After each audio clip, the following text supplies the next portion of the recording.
Hello, Radhe Krishna বন্ধুরা, কেমন আছো তোমরা? আশা করছি ভালোই আছো।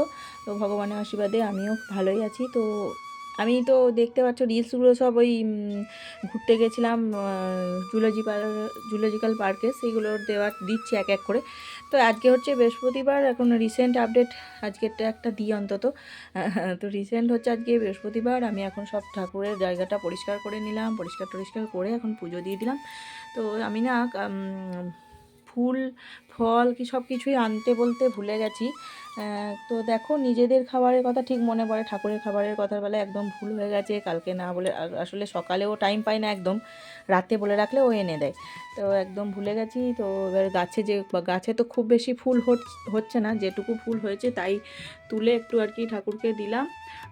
এই যে দেখতে পাচ্ছ, আর ফল আনতে ভুলে গেছি। তো তাই জন্য একটু শুধু মিষ্টি মানে নকুলদানা দিয়েই পুজোটা সারতে হলো আজকে। আর এই দেখো, আলপনা দিয়ে দিয়েছি, বৃহস্পতিবার আলপনা দিয়ে দিয়েছি, আর ধূপ প্রদীপ এগুলো জ্বালিয়ে পুজো করেছি। এই যে দেখতে পাচ্ছ, সব তুলসী পত্র দিয়ে নিবেদন করে দিয়েছি। আর রাতে এই যে এগুলো দিয়ে ঠাকুর ঢেকে দেবো। এখন ঠান্ডাও পড়েছে, যেহেতু আমাদের ঠান্ডা লাগছে, তো ঠাকুরেরও তো অবশ্যই ঠান্ডা লাগবে। তো এইগুলো ওই কাপড়গুলো না, ওই যে ব্লাউজ পিসগুলো আমি যেগুলো সিল্কের সিনথেটিক যেগুলো ঠাকুরকে দেওয়া যাবে, সেইগুলোকে নতুনগুলোকে রেখে দিই কেটে কেটে, ওগুলোই ঠাকুরকে ঢাকা দিই। তো কী করবো, আর যা আছে তাই দিয়েই ঢাকা দিই। তো আমার ইচ্ছা আছে, নিজের যখন বাড়ি ঘর হবে, নিজের সব হবে যখন, নিশ্চয় ভগবানের কৃপায় হয়তো হবে, যেদিন হবে তখন আমার অনেক কিছুই ইচ্ছা আছে ঠাকুরের জন্য ভালোর করে সিংহাসন করে সব কিছু করার।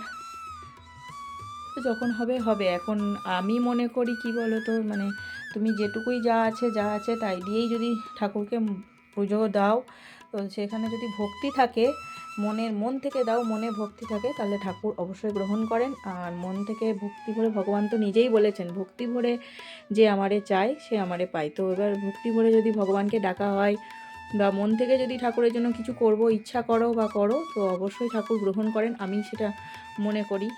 তো আমি যেদিন যেরকম পারি সেদিনই আর কি সেরকমই দিই। আমি একদম ভুলে গেছি ফলটা আনতে বলে, আমার মনে একটু কষ্ট লাগলেও আমি যেদিন যেমন ঠাকুরকে বলেছি, আমি যেদিন আমার বাচ্চা আছে, বাচ্চা সামলিয়ে আমি যেদিন যেমন পারবো সেদিন সেরকমভাবেই তোমাকে নিবেদন করব, তুমি যেন গ্রহণ করো প্রভু, হে রাধা মাধব, এটাই বলার। তো তোমরা যে মনকে ছোট ভেবো না, যে এই দিতে পারলাম না, বা বড় জায়গা দিতে পারলাম না ঠাকুরকে, এই দিতে পারলাম না। ঠাকুর ওগুলো আমার মনে হয় দেখেন না, মনের ভক্তিটাই আসলে দেখেন। তো যেভাবে তুমি পারবে সেইভাবে দিলেই ঠাকুর গ্রহণ করে। তো কেমন লাগলো ভিডিওটা অবশ্যই যেন কমেন্ট করে জানাবে, ভালো লাগলে লাইক কমেন্ট শেয়ার করে দেবে।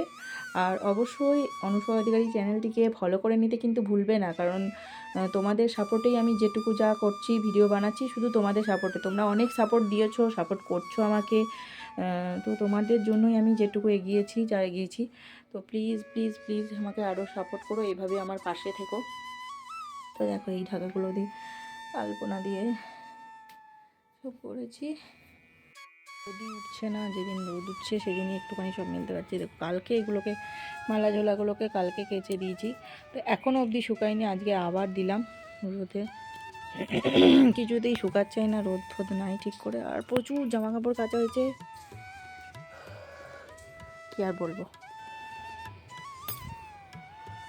এই যে বললাম না তোমাদেরকে, খুব বেশি ফুল ফুটছে না, যেটুকু ফুলছে সব যদি তুলে নেওয়া হয় তাহলে তো ফাঁকা হয়ে যাবে গাছ। তো সব ফুল তুলে নিলে গাছের সৌন্দর্যটা নষ্ট হয়ে যাবে। তো সেই জন্য ওই দু একটা ফুল তুলে আর কি পুজো দিই, যেদিন ফুল টুল থাকে না। আর না হলে তুলিই না, কারণ নাহলে গাছটা দেখতে খারাপ লাগবে। তো আজকের মতো এইটুকুই, নিচে গিয়ে আমি এবার ভাত খেয়ে নেবো। ততক্ষণ তোমরা ভালো থেকো, সুস্থ থেকো, টাটা। তো দেখো, এখন আমি ভাতটা আর একটু গরম করে নেবো। অনেক সকালে আমাদের রান্না হয়ে গেছে, তো সকালে রান্না হয়ে যায়, তাই এখন ভাতটা গরম করে নিচ্ছি। আর এদিকে খুব খিদে পেয়ে গেছে, তাই খাবো। আর এদিকে আছে কী রান্না করেছি আমি,